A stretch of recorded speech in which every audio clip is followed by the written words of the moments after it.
Gentlemen, let's broaden our minds. The truth shall set you free. You can't handle the truth. We came, we saw, we kicked its ass. That's not how the Force works. Oh, really? You're cold? I'm gonna make him an offer again. I'd buy that for $1.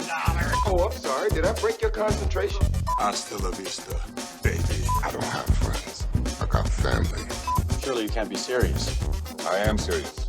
And don't call me Shirley. I can do this all day. Yeah, I know.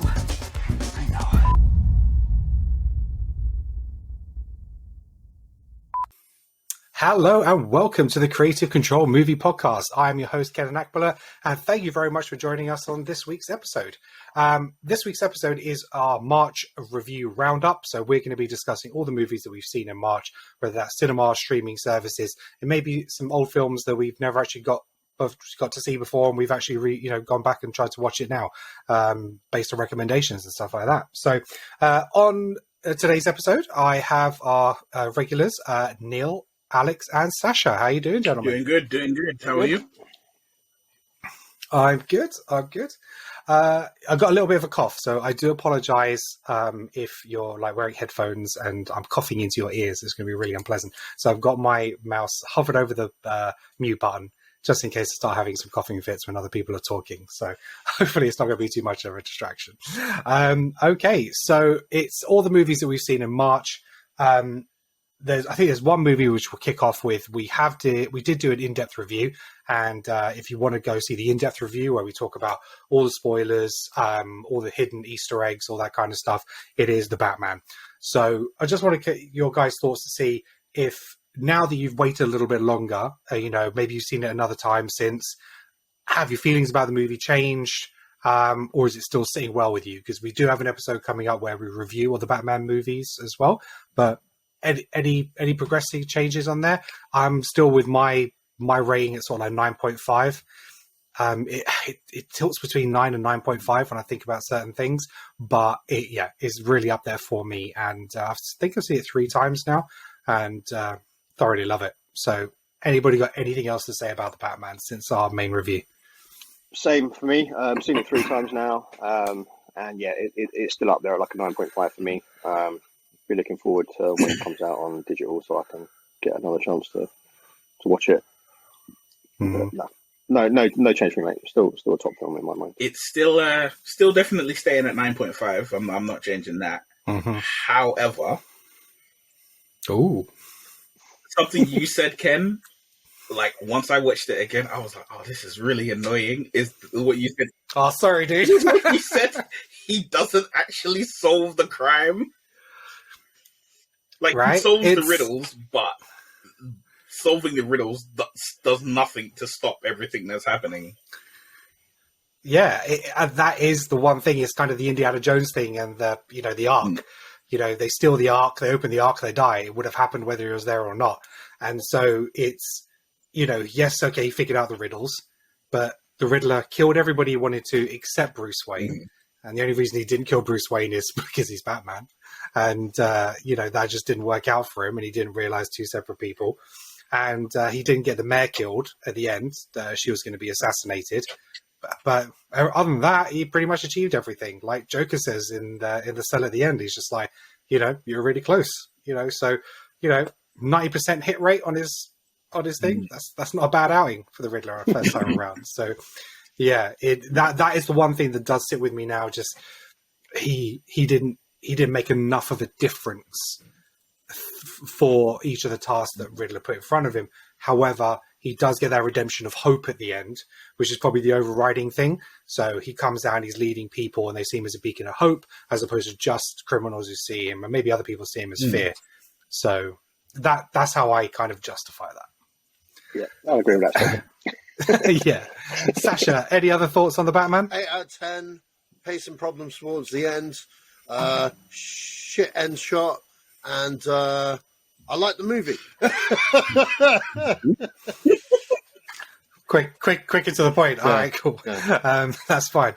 Okay, so, that was a long time ago. Now we're going to review a movie we actually saw just over a week ago, but we did see it on the 31st of March, I think it was. So it counts as a Yeah. March movie for us. Yeah. And that is Marvel Sony's Morbius. So I had thought about doing a separate review for this, but I thought me ranting for 45 to 50 minutes about a movie maybe are not the most productive thing. So I thought maybe I'll just keep it short and sweet. And what we're going to do is we're going to be having an episode coming up where we do about Spider-Man What Next, and what we would do with the Tom Holland Spider-Man, maybe even Maguire, maybe even Andrew Garfield, what we would do with the character in its different universes, and, you know, where we can see all the other characters fitting in. So we are going to go into spoilers for Morbius. So if you haven't seen it, don't. But save yourself some time. Wait till you can watch it for free. That'd be if you've got City World Pass. If you've got City World Pass or something like that, just go for that. But yeah, otherwise don't waste your money. Okay. But look, Morbius for me, I think my expectations were so low for this movie, and the fact that it had been pushed back so many times, I was conflicted. Like, Sony must have faith in this, the fact that they've delayed it so many times to make sure it got a cinema release. But the more I saw the trailers and stuff like that, I just kept thinking, I'm not too sure. It's not a terrible movie. Some people are saying it's like the worst comic book movie ever made. It's not, okay? There's plenty of other bad movies out there. And it's an average movie. You know, but the trouble is you come off the hype of Spider-Man No Way Home, and that is your sort of like next movie, you're going to feel disjointed. Jared Leto's performance himself, I thought was fine. No problem with the casting there. The way he delivered it, no problem. For me, the problems lie in the fact that it was a 15, but it wasn't a 15 in a sense. There wasn't enough darkness to it. There wasn't enough blood. They should have really lent into the horror genre of it. But it seemed like potentially they've tried to cut it down to a 12A, but couldn't. Otherwise, the movie would have been a complete mess. So it stayed at a 15, but it's like, well, you could have given us so much more for that. They should have gone hard 18 and just gone for it, and just made it a real sort of like blood horror, because you don't really see any major bites. You don't really see any, you know, major gore or anything like that. I suppose the 15 rating comes because if it was a 12A, when he changes into a vampire normal, that could be quite frightening for younger kids. And a parent will take a 10-year-old, 8-year-old in to see it because it's a Marvel movie via Sony, and it'll scare the crap out of them. So I get it, but they should have lent into it more. My score for it probably would have been higher, except for the post-credit scenes. They just really fucking wound me up. It feels like they've actually done it after the fact. You know, it's been delayed so many times and they kept changing their mind of what they were going to do. Yes, pretty much all the Spider-Man references are removed throughout the movie. So everything you see in the trailer, where you see the Spider-Man poster, Jared Leto in his prison outfit, that's not in there. You don't see the Oscorp building in there, that's removed. You do see the Daily Bugle in there, and you do see hints towards other characters like Rhino and Chameleon in the newspaper articles. But the end credit scene, there was two. So the first one is we basically go into a prison, and Michael Keaton's Vulture appears in the prison, an empty cell. And he seems a little bit clued into like why he's there. He's not like really surprised, which I didn't understand. So that whole bit in the trailer where you see Morbius and Keaton's character Toombs cross each other in the trailer, that's not in there, you know, so all that's removed. You go to a second post credit scene where you see Jared Leto drive out into the middle of nowhere. Then the Vulture comes streaming up to him in his full Vulture gear, and says, you know, I've got a problem with Spider-Man, I think we should team up and deal with it. And Morbius is like, yeah, cool, sounds good. So who knows where Vulture got his outfit from? He appeared with nothing, and suddenly he's got his Vulture outfit. My presumption is that he has taken it from Oscorp, as in this is set in Andrew Garfield's Spider-Man universe. Because at the end of Amazing Spider-Man 2, you get the guy walking through and you see the Doc Ock tentacles and you see a Vulture wingsuit. So that could be the only reason he's done that, because if it's the same suit as No Way Home, so did they have the aliens and the Chitauri there? Because that's how he made it originally, from those weapons. Yeah. So it just so much that didn't make sense. Morbius, seems to know who Spider-Man is, and he's like, yeah, cool, we'll kill him. Why have you got a beef with this Spider-Man guy? Where is this? How long after the fact? Because the fact is, we get the changeover from the end of No Way Home, like Venom appeared and then disappeared. But then how is he staying in this universe? Where is the time frame? How is Toomes staying here where everyone got transported back? So unless they're looking at a very small window where this has taken place whilst No Way Home is going on. So obviously whilst Andrew Garfield and Tobey Maguire Spider-Man are over there, Toomes is over here, so we need to deal with Spider-Man. But by the time all that wraps up, the Tom Holland Spider-Man isn't in that universe. That's the one he knows. It's a complete mess, and I have no idea. I'd say, but even that doesn't make sense because obviously in No Way Home, everyone was coming into Tom Holland's universe. So why would Vulture even go into another one? Whoever's universe it is, why would he even go there in the first place? It made no sense whatsoever. Absolutely made no sense at all. So unless this is linked to Doctor Strange and something else happens there with the multiverse, and it all gets reshuffled again, and there's something we don't know, but. Yeah, those two end scenes just really pissed me off, and I dropped my score twice since because of those end scenes. So I was like, it's a 6 out of 10. It's it's okay. Then it was 5.5. Now it's a 5. It's just wound me up. So yeah, that's my feelings on Morbius. Guys, take the floor. Who wants to go next? I didn't think it was that bad. Mm-hmm. I think without the 2 post-credit scenes, it's serviceable. I felt like, for me, Morbius could have been perfect if you did exactly what they did, remove all the references from Spider-Man, make it an 18, and basically just be like, okay, this is going to be a sister movie to 98 Blade. You don't need to reference Blade, you don't need to talk about Blade in any kind of way, shape, or form. But all you do is you put it in, so you say, okay, in this world, vampires exist. We know that. And here's a world, here's a different type of vampire. Here's a movie. I mean, one thing the thing that actually bothered me the most about the film was I was like, when they're fighting in the train station, I'm like, that's Green Park. Right. Yes. I was saying, and I was like, "That's Green Park." It did not feel like New York at all. I was like, "That's Green Park Station, right?" Like you can put as many signs up as you want. It was like, I know you're turning left. Right? Yeah, I know those tiles. Yeah. I know those tiles. But yeah, absolutely. But I have to say, Ken, I have to slightly point out because you told me, I asked you about the post-credit scenes prior to the me watching Morbius. So I knew, and I was expecting it. It is slightly less offensive than you make it out to be. Do so. Right? Because I was watching and I was waiting for that, and I was like, okay, so in my head I was like, what do I know? All right, everyone has forgotten Peter Parker, but they know Spider-Man exists. So all right, cool. So when he's like, when he arrives in his cell. And he's like, I hope the food's better in this joint. I feel like that's probably just a little thing of sarcasm, right? That's just a little sarcasm. It's not like any real heavy. The sarcasm is directed at somebody. Who's he directing to that to? Why is he being sarcastic to himself? There's no one else in the cell there. And if he's being sarcastic to the audience, then you're taking the piss. Because this guy's just transported from one dimension to another, and he's like... He's been in the cell for a very long time. Maybe he's developed the knack for talking to himself to keep him sane. Yeah, as weird as Matt just took it in his breeze. Matt took it in his breeze. He just appeared somewhere else, like...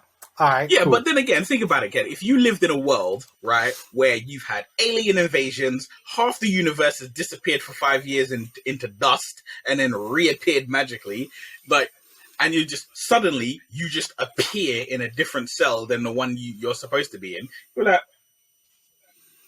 hey, it'd be like M. Bison, be like, it's Tuesday. Maybe he was snapped. so maybe he's familiar with that kind of thing. So Right. I'll give him that. So maybe Toombs was Yeah. snapped. I'll have that. When I'll have he meets up with Morbius at the end, and he's like, Mhm. "Oh, his whole thing was like, oh, I don't know how I got here. I think it has something to do with Spider-Man." Mhm. That I'm like, take it or leave it. It's How? not Yeah. it's not as offensive as I thought it was going to be. But when he was like, "Oh, we should team up," and then Dustin's like, "Oh, I'm listening," and I was like, that I'm like, nah, I'm with you on that one. I'm like, why? You're supposed to be an anti-hero. Nothing. There's in no way, shape, or form has there been any level of reference to say Spider-Man is a murderer. In fact, actually, no, that is a lie.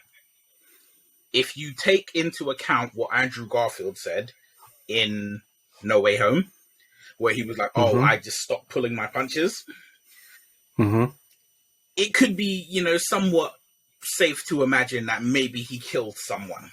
Maybe he was fighting a villain and he gave him, 2 claps a little bit too hard, and that guy died. But it's a stretch. Even I know I'm stretching the cord with that one. It's but what it is Sony took No Way Home, Yeah. and the fact that it had multiple Spider-Men, and they used that to get people in the audience, people to go see this. Because the Spider-Man in the poster of the trailer is not the Andrew Garfield one. Yeah, it's Toby. It's the Toby one. So it's like, again, they threw so many different things in there. Right, the Oscorp one was from The Amazing. So going into it, you all felt like we have no idea where this is set.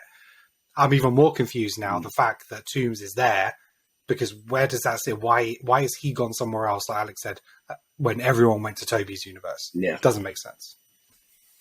Another thing that actually it is quite frustrating about that movie, and I mean, as I said, I quite enjoyed it. It wasn't the train wreck I thought it was going to be. Like, anyone who says, "Oh, this is the worst comic book movie," They're jumping on a have not been alive long enough to know what a bad comic book movie looks like. I am sure of it.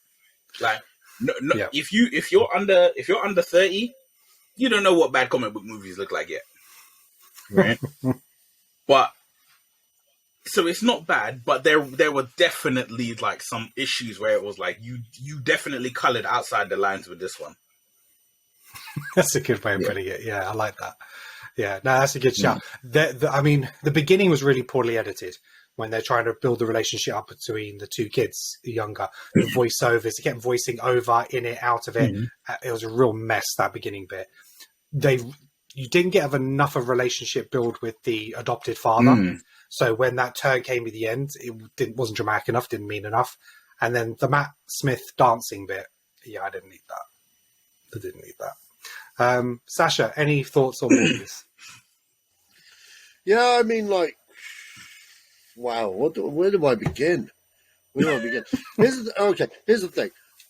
First half of the movie, I didn't think it was that bad. I actually didn't think it was that bad. I quite enjoyed it, to be quite honest. One things I liked about it, when you think of Morbius and the Spider-Man lore, it didn't piss over the Spider-Man lore. I mean, he technically still could have met Peter Parker at college. If you did Amazing Spider-Man 3, he wouldn't necessarily know about Morbius being the vampire thing. He would literally just be like, "Hey, man, I ain't seen you since college." Boom, there's the cameo. We've expressed there in the two universes. If they want to make him the villain in the Spider-Man film, and then do that so that it boosts the exposure of the character, and, like, they could do that. But I actually think they could do many things with that Spider-Man, with the Amazing Spider-Man kind of thing. They could do many things with that. And that would be one thing to boost the IP of the Morbius. But, as the film went on, it did have, like, what the fuck kind of moments where it's like, that's dumb, like the London Underground scene. Like, that should have just been a normal fight scene with practical fucking shit in the alley with two vampires going nuts. It didn't need to go into the underground. You didn't need loads of people around and shit. They kind of wanted to put spectacle in for spectacle's sake, and that's the problem with this movie, because they had a big budget. They were just like, okay, well, we need to have all the bells and whistles, but they didn't really plan it out right. I mean, like, his powers kind of happened whenever they were needed because they weren't done for the sake of the plot. Like, there should have been a bit where he should have been discovering his powers because he's a scientist, right? Maybe if they'd done it that way, like most superhero movies, where he's like, you know, he's a scientist, right? So he's like, hang on, so I got bit by a fucking vampire bat. Can I do the sonar thing? How would that work? He'd show a couple of experiments. We would have bought that, but they were like, no, we're going to put it in an action scene. They did a little bit where he was trying to do the sonar thing and trying to catch the ball. Yeah. So. But they could have done. They could have. For the strength test. Yeah, but they could have done exactly. Catch on the first try. The strength test stuff, all that was removed from the trailer. Yeah, they could have done. They should have put that stuff in because then it would have felt like you built upon something, and then like you know, again, like Ken said, the father thing. They should have developed that more because it did come a bit way too right turny. Because like he seemed like a nice dad, to be honest. He didn't favour one son from the other before that point. You know what I mean? You should implement that stuff before you get there. You know, you've just made Matt Smith look like a two-dimensional villain all in that thing. But thank God he's a good enough actor to pull off that role really well. And that's one of the things I liked about the movie. I liked that he had a little brother and it was a yin and yang kind of thing. And I thought it was a good origin in general. So, you know, if they'd done it lower budget and made it a straight-up horror with some sick kills and, you know, Matt Smith just like lording up that villainous role a bit more, you know what I mean? We probably would have had something. And maybe if they'd given him actual chemistry with the girl as well, you know, I would have bought it more because she was just there for the sake of being the female love interest. But I didn't feel the chemistry, and that's not the fault of the actors or the actress. It's the fault of the script, because the script was very kind of, and then this happens, and then this happens, and then this happens, without, you know, it had good elements to it, but at the same time, you can tell it was a studio movie. You know what I mean? But as far as studio movies go, it was a good one, because bad ones are the Venom films, you know? So when I walked out of it, I was like, that's a 6. But like Ken said, the after credit things kind of put a bad taste in my mouth. And more so the director not really knowing where his movie's set or whatnot kind of made me go, dude, like, you should just shut your mouth and like at least pretend they have a plan, because now you're just making it sound like it's fucking shoddy. But you know, you know, that post credit scene, like you guys said, like, where did he get the fucking armor? That didn't come through. You know what I mean? It made no sense. Made no sense. Where did it come from? Ken, you pointed out something, right? Where you said that you could possibly buy it if it's the same, if he got the suit from Oscorp. Yeah. But when I was literally just running it over in my head, he's got the exact same wings, the exact same structure as MCU wings and structure, right? Yeah, definitely. Which causes a number of issues because, you know, he built it off Chitauri tech. But also, the design of the wings in Garfield's Spider-Man are absolutely, totally different. Yeah. They are. They right? are. Yeah. So there's that.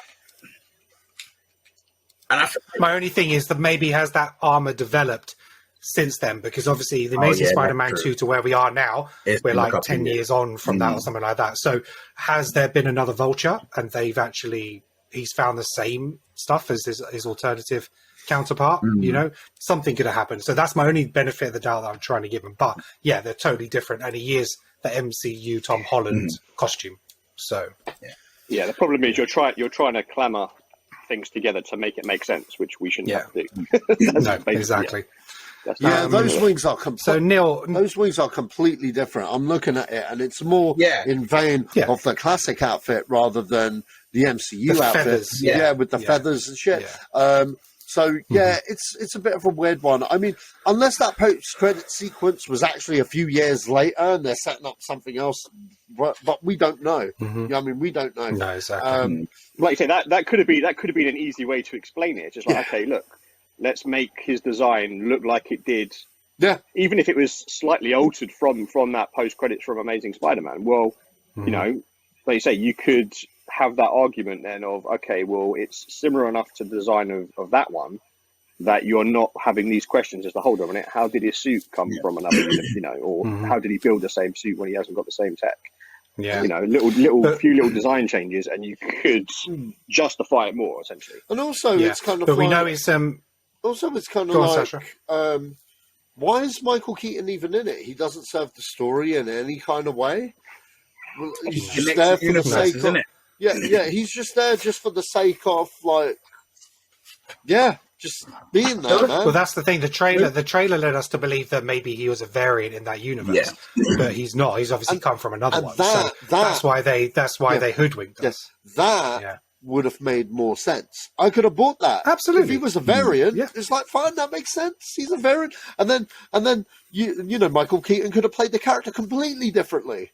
You know what I mean? Completely differently. Just have two separate vultures. Yeah, exactly. Yeah. Because the other thing that we have also is that we know that it's part of the Venom universe. Yeah. Because he references the character Venom. Yeah. And also the cops say this is the big thing since the incident in San Francisco where the Venom stuff happens. And they're the most dumbest cops ever on film, together. Do not have Tyrese Gibson. Those cops do not have Tyrese solving crimes, man. Just don't. But do you remember in the trailer, he had like this metallic arm? Did he? Or this big weaponized thing on his arm? You see it in the film. In the trailer? No, you see it. Do you? There's one in the film. You see one scene where he's got like a little something on.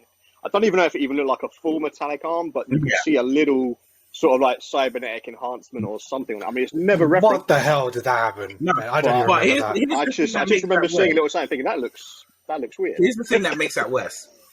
They kept in the part of the film where he utilizes whatever that arm is for.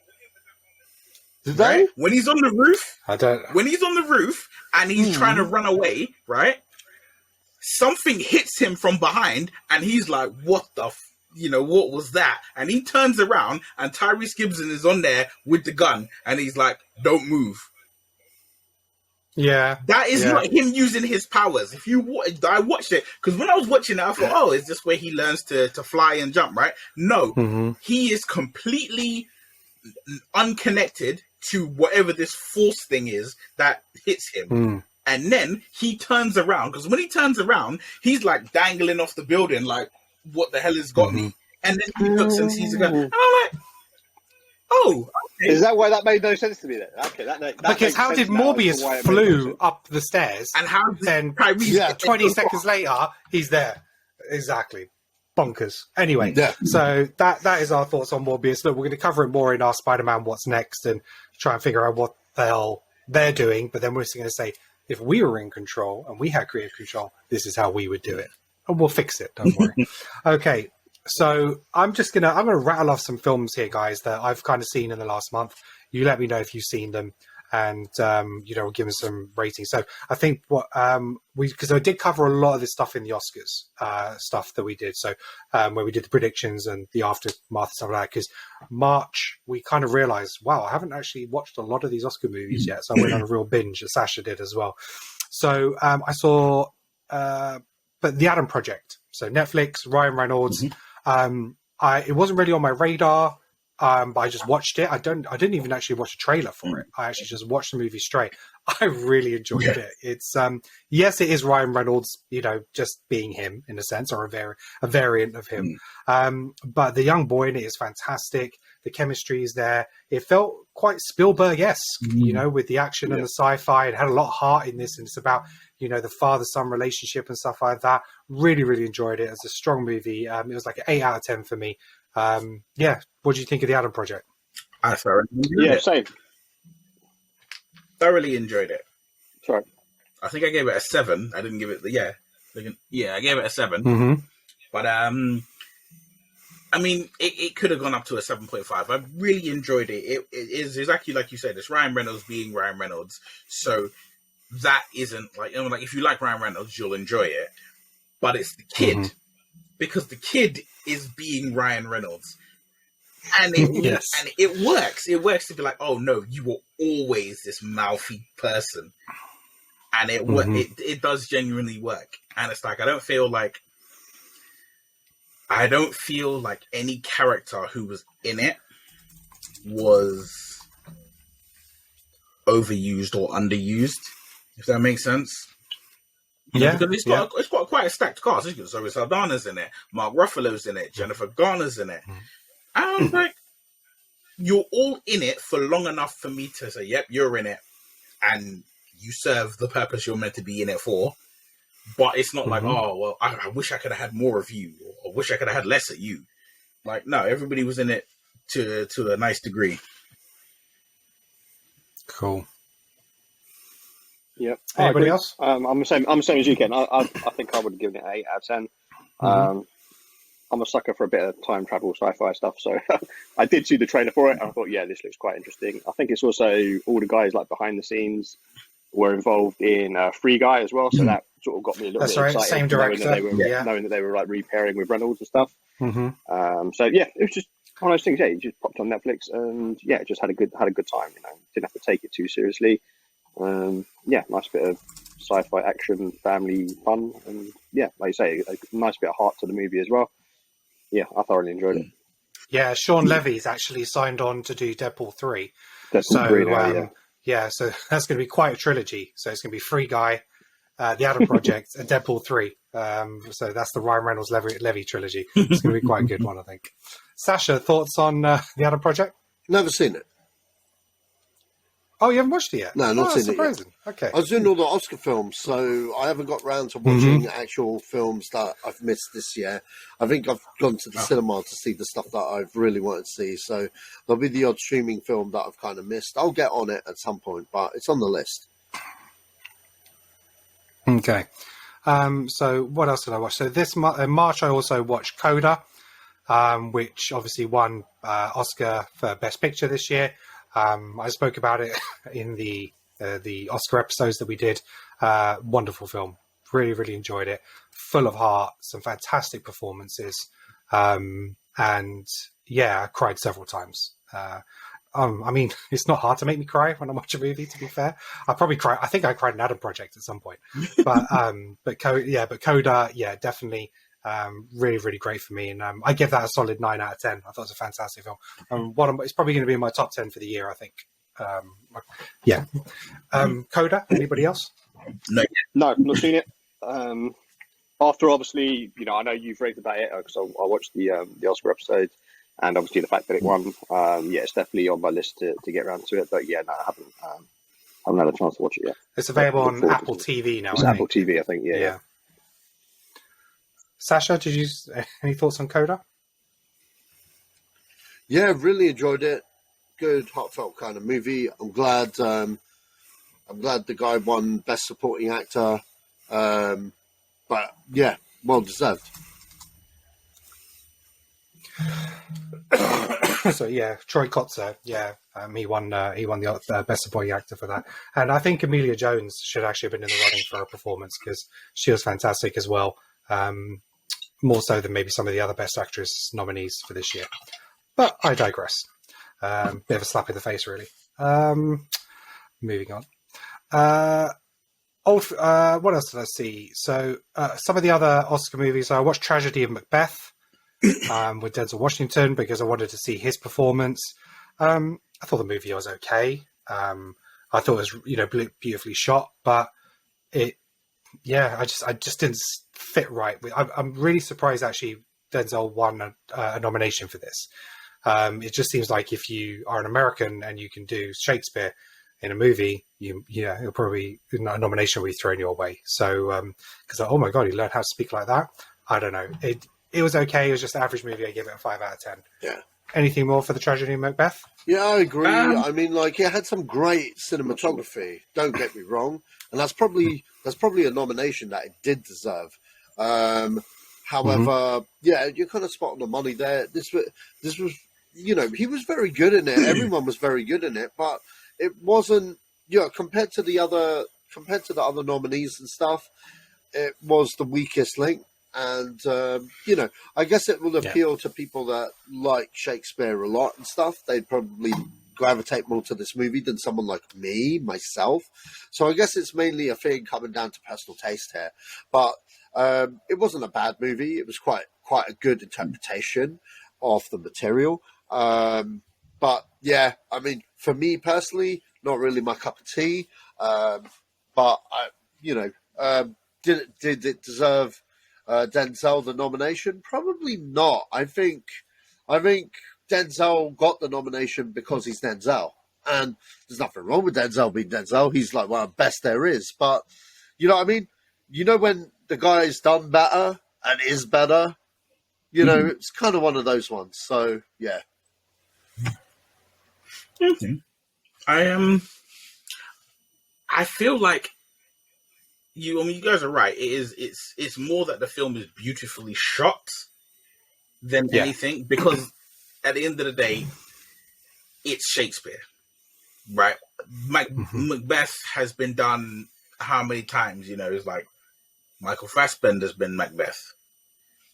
You know, like and in recent times, so to me, it's difficult to get energized for a Shakespearean story, especially when it's one of the top ones that everyone knows. Everyone knows Macbeth. Everyone knows Hamlet. Everyone knows Romeo and Juliet. It's like when you throw those out, it's like, oh yeah, everybody's seen that. Like we know the story. So it's like, no matter how good it is, it would have to be something like, like Baz Luhrmann's Romeo and Juliet, where you totally just flip the script. Yeah. Because other than that, if it's we're gonna periodize it or something, then you're gonna have to put out some real extra work. And the cinematography is brilliant, but that's not enough extra work. Yeah. No, agreed. Okay, so a movie that was actually out quite a while ago, but I only watched it in March, was The Tender Bar. So directed by George Clooney. I think Alex, you recommended this a little while ago because you saw it. So it's Ben Affleck, Ty Sheridan, Daniel Ranieri, which is great. He's like the younger version of the main character. Was great. Just a really touching movie. Just a coming of age story. Really, really enjoyed it. I think maybe it could have probably done more in terms of awards. I wouldn't have had a problem with Ben Affleck being up for Best Supporting. I thought he was fantastic in it, and just a really, really enjoyable movie. I think I give that one a 7.5 out of 10. So 7.5 out of 10. Anybody else got any comments on The Tender Bar? Yeah, I agree with you. I agree with you 100%. Affleck was really, really good. But as he has been a lot when it comes to indie movies, he's never been a problem when it comes to an independent feature. George Clooney's directing was great. Standout guy though was Christopher Lloyd for me, because every time I see Doc Brown come into a movie, it's just like, oh boy, what's he gonna do now? Like he's someone you've just missed on the big screen, if that makes sense. And he seems to be doing a lot more now these days, which I quite like to see, to be honest. Far cry from absolutely, and far cry from his days in he's Taxi, got The Mandalorian coming up. Yeah, absolutely, and he's got an appearance in The Mandalorian coming up, so that's gonna be mental. Another Oscar movie, and the main reason I watched this is because Javier Bardem won a nomination for Best Supporting Actor. Nicole Kidman won a nomination for Best. Javier Bardem was Best Actor. Nicole Kidman was Best Actress, but then the movie wasn't nominated for Best Film. And I thought that was really strange that it didn't get any other nominations. So I watched it. It was available on Amazon Prime, and basically it's the story of those two characters, and they are the leads of the show I Love Lucy, which was huge in America. And it's all kind of like behind the scenes. It's a very odd movie because it starts very much like a documentary, and then it plays out. But then it cuts into the documentary. The tone of it seemed really, really off. The performances were excellent, and they are playing real life people, and obviously that's hard to grasp sometimes. But the way they replicate certain scenes within the show and stuff like that was really, really good. So I really understand the nominations for the performances, both really strong. But yeah, as a movie itself, it was sort of like a 7 out of 10 for me. Has anybody else watched Being the Ricardos? Not yet. Yeah, I saw it. No. I saw it. I enjoyed it for what it was. I didn't think the nominations were just for both of them. I thought they were okay, but you know what I mean? Again, what I just said about who did I just speak about? Tender Bar. Oh, Denzel? Denzel, same thing. They were nominated because of the caliber actor they were, rather than the source material. Was it a good film? Yeah, I definitely agree that with J.K. Simmons. Yeah. J.K. Simmons was nominated for Best Supporting. He's in it for like 10 minutes. It doesn't work. Yeah. It's a fine performance, but it wasn't shouldn't have been nominated. Yeah, Ben Affleck should have been. Ben Affleck should have been there. Yeah, totally. Yeah. I think one thing though is it might be because I Love Lucy is such a staple of like American television. It's like classic American television. Mm-hmm. So for the Americans watching it, especially the ones in the Academy who were like, oh, we have to remember this because it's like classic American television. For them, the performances probably meant a lot more than for us. It's like it'd be the equivalent of like them watching something like That Damn United, right? Mm-hmm. Like they didn't grow up. Like Brian Clough probably means nothing to them. Yeah, but to us, it's like you're a football fan, Brian Clough. So seeing the performance of Michael Sheen, you're like, okay, yeah, you're the guy for that. Mm-hmm. Yeah. Another Oscar-nominated movie for Best Actor was The Lost Daughter. This is on Netflix. It's not a great movie. I don't understand the hype around it. I mean, her performance is good in terms of Olivia Colman, but she's just such a talented actress. It seemed like a little bit of a walk in the park for her. And she filmed it like on a weekend. It just, it just didn't do enough for me. It was quite poor, to be honest. I was clock watching and everything, so that was a 4 out of 10 for me. Wasn't particularly great. Sacha, you weren't a fan either way. No, I agree with everything you say there, man. Just thought it was cool. Yeah. Right, what else do we have? Dog. Did anyone see the Channing Tatum film, Dog? No. No, just me.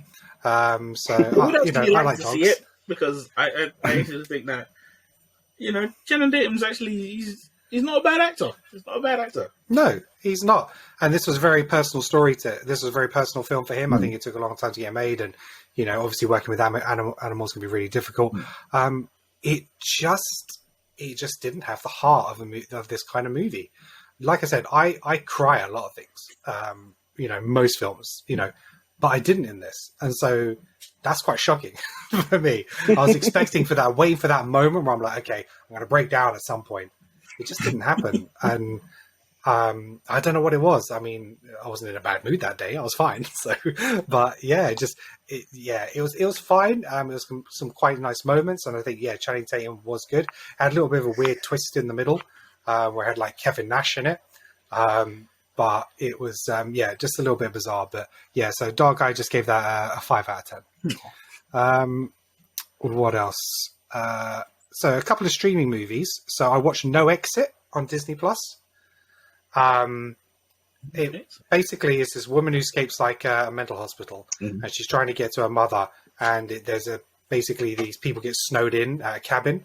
It's like a rest stop cabin. She's forced to stay there, and it's a situation there where it's like there's a kidnapping, and it's about how these characters work together, manipulate, try. Yeah, I think I remember seeing it and reading the synopsis, but I haven't actually seen it. Yeah, so it was fine for like a streaming movie. It did feel like a streaming movie, definitely. But it had Dennis Haysbert from 24. It was just kind of cool to see him in something again. But yeah, it was kind of lots of twists and turns in it. Some did catch me by surprise, to be fair. But it was again probably like another 5 out of 10 for me. But that's on Disney Plus if anybody wants to see it. If you're listening to us in America, it won't be because it's part of the Star. So unless you have that now, because I know they changed things, or whether it's on Hulu over there, I have no idea. What else did I see? The Desperate Hour, which was a Sky movie. I've been meaning to watch that. Is it any good? It's not bad. The trailer looked quite interesting. So it feels like a COVID movie because it's Naomi Watts pretty much on her own throughout the whole movie. Okay. But it's done quite well. So basically, you go to the beginning and you find out her husband's died, her kids are kind of suffering. Kids go off to school. She goes out for a run. She's receiving phone calls. You're getting loads of updates from her being on the phone and stuff like that to people. And then basically she gets a message on her phone that there's been a shooting at her kid's school. So then it's her trying to get back because she's gone on this huge run and she's nowhere near the school. She ends up injuring her leg, and it's about her trying to get to the school or find out what's happening. So she's trying to speak to like the car mechanic she knows, which is across the street. Then the police are calling her and stuff like that. So it's like phone booth on the run. Do you know what I mean? It's just kind of a situational kind of that. So it does build up tension quite well. It leads you down one path thinking this is what's happened, and then it kind of changes. But yeah, I thought, it's a decent performance from her, and I think it's been a while since I've kind of really enjoyed something like that from Naomi Watts, so that was kind of good to see. It was all right for a Sky movie, so that was a 5.5 if you want to check that out.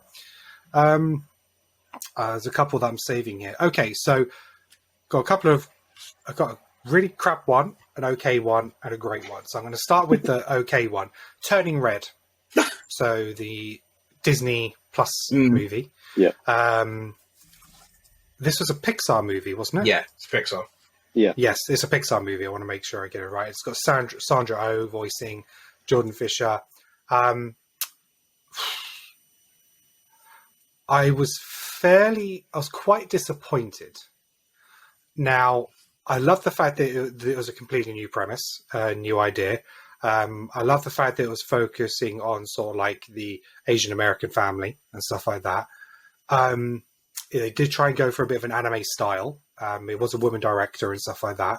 And I understand the importance of the character and the coming of age and stuff like that, and being able to talk about periods and that kind of stuff. I know it's not for me. I know it's not aimed at me. But the standard I kind of used to with Pixar, I just didn't kind of connect in this movie, where many other movies about many other things I do. Like some low points for me is obviously Cars and stuff like that with Pixar, but generally their bar is so high. They do themselves a disjustice because they've set the bar so high for themselves. And when we had something like Luca early in the year to this, I know it's not for me, so it just didn't quite resonate for me. But for me, it was kind of just like a 6.5. I don't know. What were your guys' feelings on Turning Red? Did you enjoy? Did you not? Did it hit with you? I loved it. Yeah, I quite enjoyed it. I mean, I wouldn't say it was like up there in the top. I mean, to be honest, I'm so far behind on a lot of animated stuff. Like Pixar, I've not seen Luca. I still haven't seen like Onward, Soul. There's like so many that I've wow. Okay. Yeah, I know. I'm like. So that's why when this came out, I was like, you know what? Like day one, I need to like get on this because I'm so far behind on so many animated stuff. So maybe that's why it like hit better with me, because it's been a while since I've seen anything from like Disney Pixar stuff. Because I know a lot of people have raved about Luca, and because I've not seen it, like maybe that's why it sort of works better for me. But yeah, I quite thoroughly enjoyed it. I mean, I would say like 7.5, 8 out of 10 for me. I mean, okay. Yeah, I gave it an 8. I genuinely was like enjoying myself that whole time watching it. It is, for me, it's hilarious. And I think it was just, it's not, the bar of Disney Pixar, but it is, it's like it's top of second tier Pixar. And I definitely enjoyed it. I was like, yeah, this is something I can watch again. Yeah, I mean, look, the kids, if you've got kids, they'll love it, and you will enjoy watching it with them.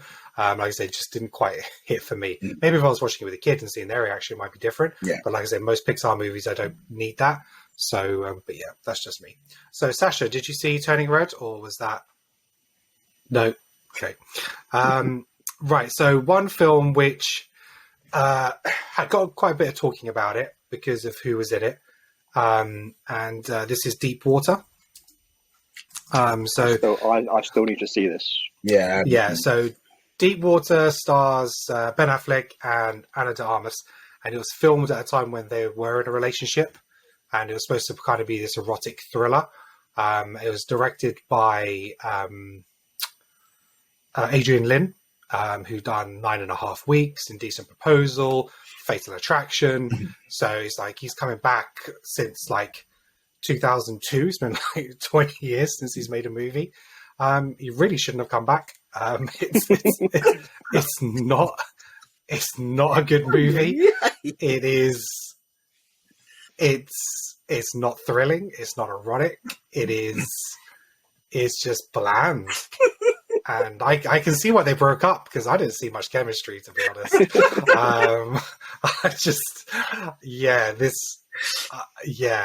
It's not a good film. Ben Affleck, basically, is this guy just being taken for a chump because this woman wants to sleep around, and he's just dealing with it.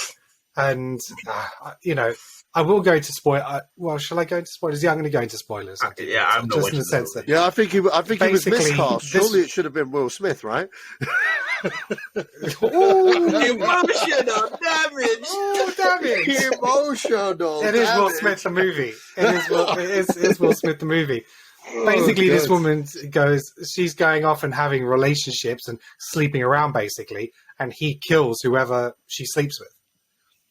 And it's about him covering that up. And then right at the end, she realizes, okay, he does love me. And then it's all hunky-dory. And it's so fucking bizarre. It's just, it's dumb. It's a stupid movie. So yeah, that was like a 3 out of 10. Her reaction was, he does love me, not that this guy is a fucking serial killer? Wow. Yeah, I don't know. Maybe it's because he's like showing that he does care, because he was always kind of very dismissive. But obviously, when she's like, "Oh, he's killing for me. That must mean he loves me," or some bullshit. I don't know. And she ends up helping him to protect his, story and the fact that he's his alibi. Yeah, but I mean, you'd have to be a pretty dumb cop not to realize that everybody this woman's interacting with is dying, and the guy who accuses him of dying is then killed. So it's just like, come on, bro. But yeah, so moving on from that trash to a film I thoroughly enjoyed, really, really good, is Boiling Point. So this it wasn't really on my radar, and I saw it more because it was on the BAFTA nominations, and it got nominated for quite a few things. And so I was like, you know what, I'm going to go out and find it before it was on Netflix. And what a movie. What a movie. It's directed by Philip Barantini, who was nominated for Best Newcomer at the BAFTAs. And what happened is he directed a short, and it received loads of praise, and then obviously got funding to make it into a full-length feature movie. And the short starred Stephen Graham, and he was in the sort of like the full-fledged version. And it's basically a fly on the wall. So it's all done in a one take, the whole movie. And Stephen Graham is a chef, and it's basically following him and then all the other characters around the kitchen. And it's so well done and so well acted. You feel at times, I shouldn't be able to see this. And that's the master of it. It's just like, I am a fly on the wall, and it feels like they don't know I'm there. And it's like, I shouldn't be able to see these conversations. I shouldn't be able to see what's going on. And it was just fantastic. Stephen Graham, for me, is just an actor of a generation. I absolutely love him and everything that he does. He's always so good, man. He's such a talent. He does so many British TV episodes and series and stuff like that. He's just phenomenal. And yeah, it's also got Hannah Waters in it, Vanette Robinson, quite a few names that you would kind of see. But the other person in it who was Ray Panthaki, he's in it as well. He plays one of the chefs, and he's also a producer of the movie as well. And I know that he's been going around sort of like plugging it and stuff like that. And he's a great actor as well. I actually tweeted me about the movie, and he did like it. I invited him onto the podcast, and he liked that, but he hasn't reached out to me. So Ray, I'm still waiting for you to come on.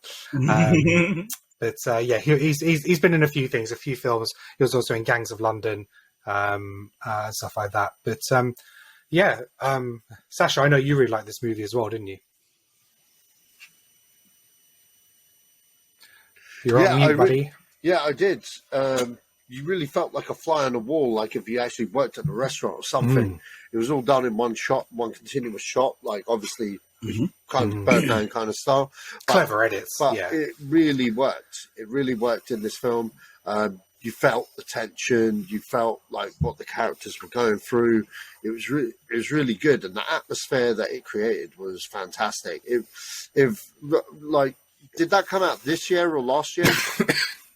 This year. Last year, actually. Last year. So actually, it's a 2021 movie, but only just hit Netflix last month. Right. Okay. So it was around for the film festivals. Why the hell was that not nominated? Why was that not nominated for anything for the Oscars? Sure, it won the BAFTAs and stuff, but come on, man. Stephen Graham killed it. In fact, you know what? Stephen Graham could have won with that. He would have been a strong contender for the win with that performance. And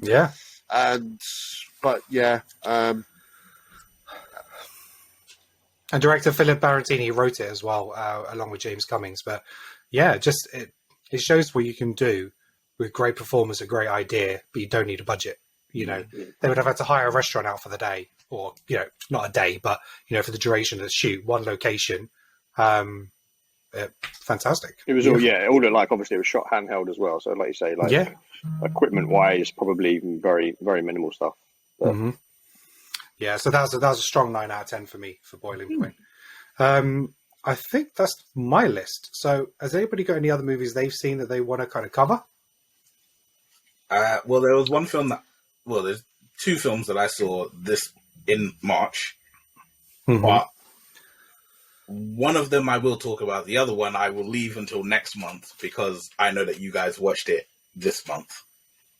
So that's okay. So that's Ambulance. Yes. So we'll cover that in next month's. Yeah, because that's we saw that literally on 1st of April. So, but yeah. So what's the other movie you saw, Neil? Murder on the Orient Express. Ah, right. Okay, so you watched that in preparation for Death on the Nile, because it came on Disney Plus. I take it. What it was I've never seen any Poirot. Oh, well, like the original series. None of it. I know what there is. I know, obviously, I know the stories of, Murder on the Orient Express, Death on the Nile, all that, but I've never sat down and watched them. I know the whole David Suchet with the thin mustache and all of that, but it just wasn't my thing. I just never watched it. I never watched the show, never watched anything. So I was just like, okay. I had no idea who the killers were or anything like that. And my fiance wanted to watch Death on the Nile. And she kept saying, let's watch it. And I was like, okay, but there is one that comes out before it, which is Murder on the Orient Express. I'm like, let's watch that before we watch the other one, because I don't know if they reference anything, but I'm like, I don't want them to reference something that I haven't seen and being like, wait. Yeah. Damn! That was a good movie. Okay. That was a really good movie. I was really impressed. I'm like, this is 8 out of 10. Could have been more. Okay, that's really cool. Yeah, it's not one that I've ever seen. And Murder on the Orient Express, because I know they remade it as a movie, I think, in 2010 with David Suchet. But when did Murder on the Orient Express come out? 2017. Yeah, 2017. So a little while ago. Never watched it. But the only thing I would say about it is Kenneth Branagh, whilst perfectly cast, I feel like there's one person who could have done it even better than him. Okay. Is Christoph Waltz. Because the way he talks and acts and behaves in the movie, I was like, you remind me of Christoph Waltz. And I think I prefer to see Christoph Waltz. He's brilliant, and everything he does is brilliant. And the way he his mind is working and pulling it out the bag, I'm like, I get the love and the fascination of Sherlock Holmes and Sherlock, but I'm like, yo man, Hercule Poirot, he's a bad man. He's a bad boy. And he directed it as well. Yeah, he directed it. Yeah. So yeah. Okay. All right. Have any of you other guys seen Murder of the Orient Express?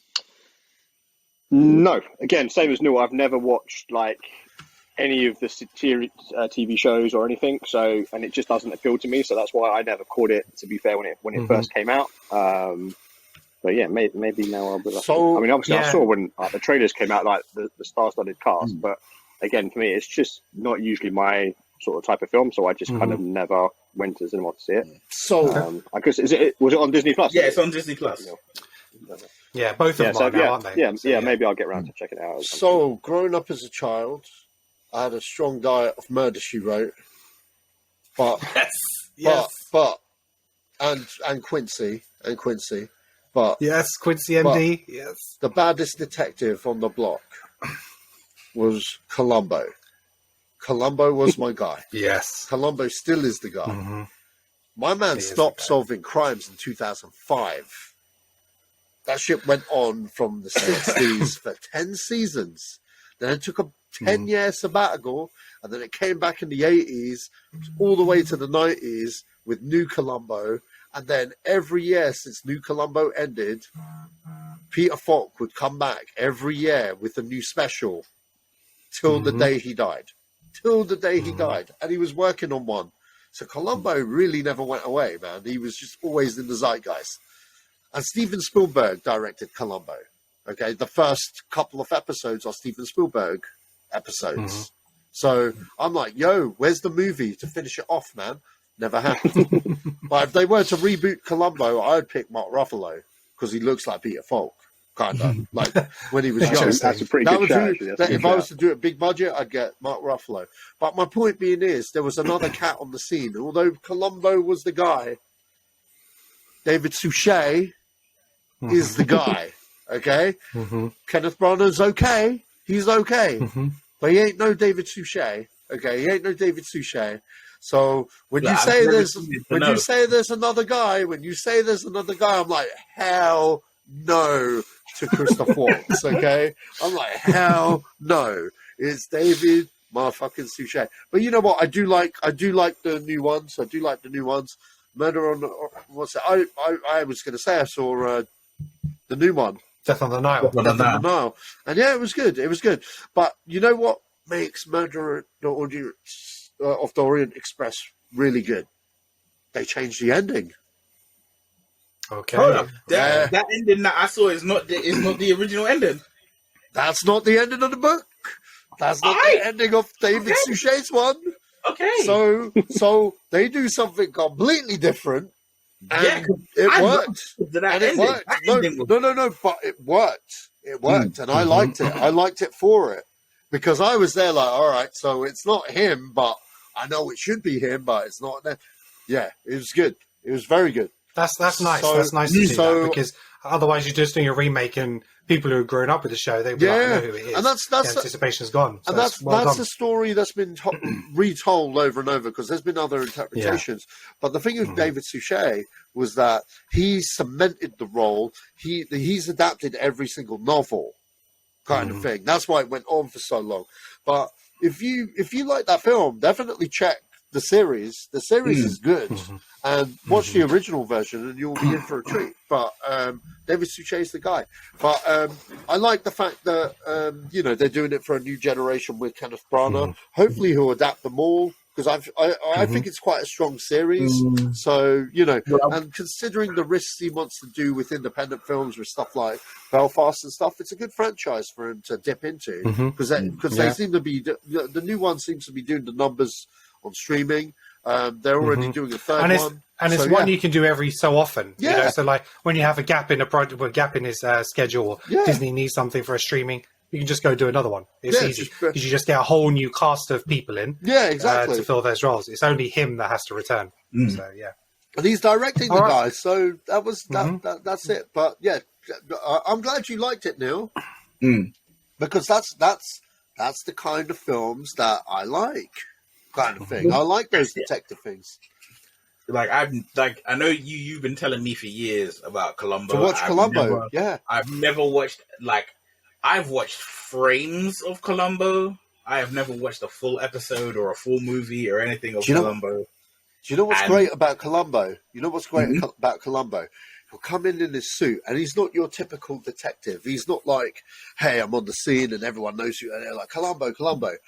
There's like police going on and all kinds of craziness. He'll just come around in his trench coat, and some people think he's a bum because he's kind of scruffy looking. They'll be like, hey, what you doing here? You know what I mean? They'll completely undermine him. Total disrespect. And not even total disrespect, yeah.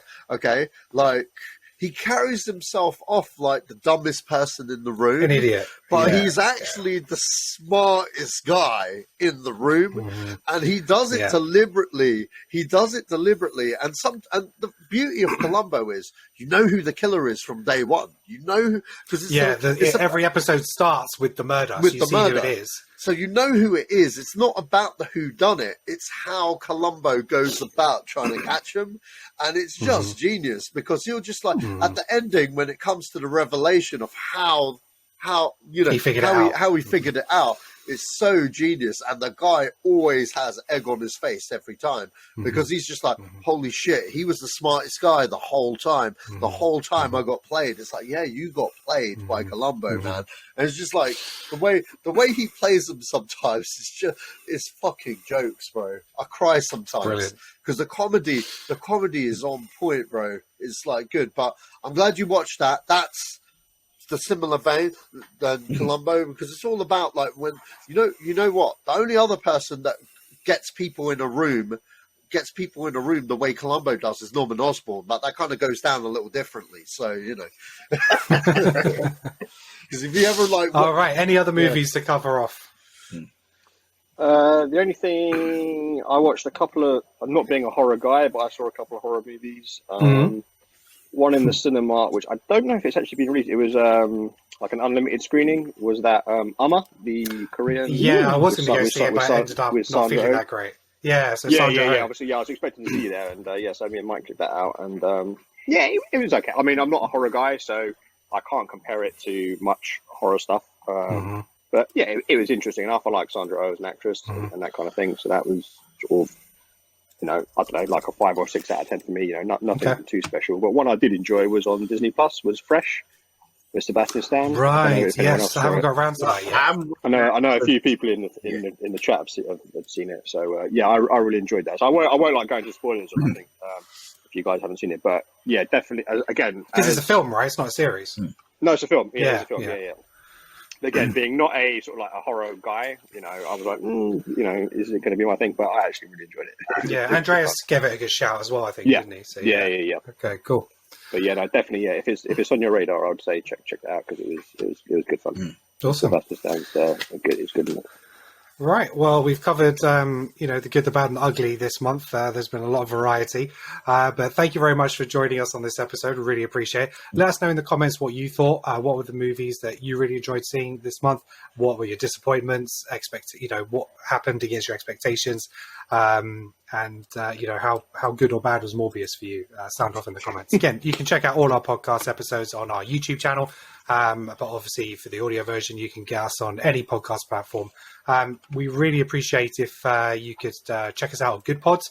There's a lot of great independent content creators out there and, covering all sorts of things from, entertainment, mental health, fitness, all sorts of stuff. So, yeah, check out Good Pods. It's an app you can download on Android or iOS. And, it would be really appreciated. But that's it. So thank you very much for joining us. And until next time, peace out. Peace. Take care, guys.